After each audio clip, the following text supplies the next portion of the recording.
ಇವತ್ತು ಪ್ರತಿ ವರ್ಷದಂತೆ ಈ ವರ್ಷವೂ ಸಹಿತ ಸಿಂದಗಿ ನಗರದಲ್ಲಿ ಬಸವ ಜಯಂತಿಯನ್ನು ಅತ್ಯಂತ ಅದ್ದೂರಿಯಿಂದ ಮತ್ತು ಅಷ್ಟೇ ಅಭಿಮಾನದಿಂದ ಆಚರಿಸಬೇಕು ಅನ್ನುವ ನಿಟ್ಟಿನಲ್ಲಿ ಕಳೆದ 8 ದಿವಸಗಳ ಹಿಂದೆ ಒಂದು ಪೂರ್ವ ಸಭೆಯನ್ನು ನಾವು ಮಾಡಿದ್ದೇವೆ ಇಲ್ಲೇ ಬಸವ ಮಂಟಪದಲ್ಲಿ.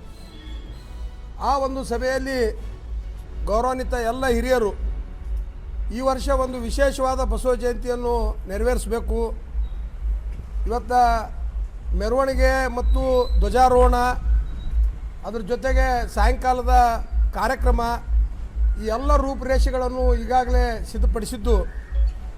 ಒಟ್ಟಾರೆಯಾಗಿ ಬೆಳಿಗ್ಗೆ 10 ಗಂಟೆಗೆ ಡಾಕ್ಟರ್ ಪ್ರಭು ಸಾರಂಗದೇವ್ ಶಿವಾಚಾರ್ಯರು ಏನು ಧ್ವಜಾರೋಹಣ ಮಾಡಿದ ನಂತರ ಅಲ್ಲಿಂದ ಪ್ರಾರಂಭವಾದಂಥ ಮೆರವಣಿಗೆ ವಿವೇಕಾನಂದ ಸರ್ಕಲ್ ಮತ್ತು ತೋಟದ ಜಗದ್ಗುರುಗಳ ರಸ್ತೆ ಮೂಲಕ ಟಿಪ್ಪು ಸುಲ್ತಾನ್ ಸರ್ಕಲ್ಗೆ ತಲುಪಿ ಅಂಬೇಡ್ಕರ್ ಸರ್ಕಲ್ ಮತ್ತು ಬಸವ ಮಂಟಪಕ್ಕೆ ಬರುವಂಥ ಮಾರ್ಗದಲ್ಲಿ ಈ ಮೆರವಣಿಗೆಯನ್ನು ಹಾಕಿಕೊಂಡಿದ್ದು.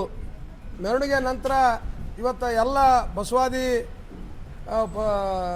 ಭಕ್ತರಿಗೆ ಪ್ರಸಾದ ವ್ಯವಸ್ಥೆಯನ್ನು ಸಹಿತ ಇವತ್ತು ಆಯೋಜನೆ ಮಾಡಲಾಗಿದ್ದು, ಅದರ ಜೊತೆಗೆ ಸಾಯಂಕಾಲ ನಡೆಯುವಂಥ ಕಾರ್ಯಕ್ರಮದಲ್ಲಿ ಇವತ್ತು ಮುಖ್ಯ ಅತಿಥಿಗಳಾಗಿ ಈಗಾಗಲೇ ಅವರು ಹೇಳಿದಂತೆ ಎಲ್ಲ ಗಣ್ಯಮಾನ್ಯರಿಗೆ ಇವತ್ತು ಆ ಕಾರ್ಯಕ್ರಮಕ್ಕೆ ಆಹ್ವಾನಿಸಿದ್ದು.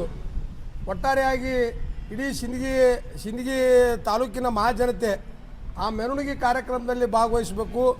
ಬಸವ ಮಂಟಪದಲ್ಲಿ ನಡೆಯುತ್ತಿರುವಂಥ ಪ್ರತಿಯೊಂದು ಕಾರ್ಯಕ್ರಮದಲ್ಲಿ ನಿರಂತರವಾಗಿ ಭಾಗವಹಿಸಿ ನಾಳೆ 30ನೇ ತಾರೀಕಿನಿಂದ ನಡೆಯುತ್ತಿರುವಂಥ ಬಸವ ಜಯಂತಿಯನ್ನು ಅತ್ಯಂತ ಅದ್ದೂರಿಯಿಂದ ಮತ್ತು ಅಷ್ಟೇ ಅಭಿಮಾನದಿಂದ ಆಚರಿಸಬೇಕು ಅನ್ನೋ ಒಂದು ಎಲ್ಲರ ತೀರ್ಮಾನದ ಅಡಿಯಲ್ಲಿ ಇವತ್ತು ಈ ಪತ್ರಿಕಾಗೋಷ್ಠಿಯನ್ನು ಕರೆದಿದ್ದೀವಿ.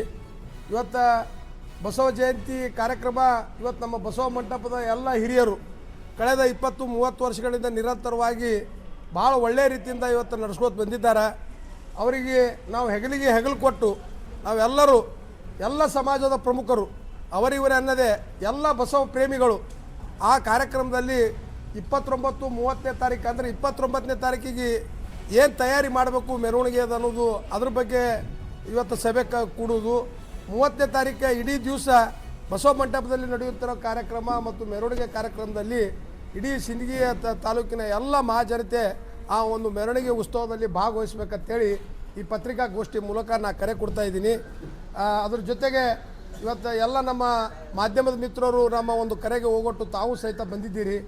ಈ ಬಸವ ಜಯಂತಿ ಕಾರ್ಯಕ್ರಮಕ್ಕೆ ತಾವು ಸಹಿತ ಮಾರ್ಗದರ್ಶನ, ಸಲಹೆ ಮತ್ತು ಸಹಕಾರ ಕೊಡಬೇಕಂತೇಳಿ ಈ ಪತ್ರಿಕಾಗೋಷ್ಠಿ ಮೂಲಕ ನಾನು ಆಗ್ರಹ ಮಾಡ್ತೀನಿ.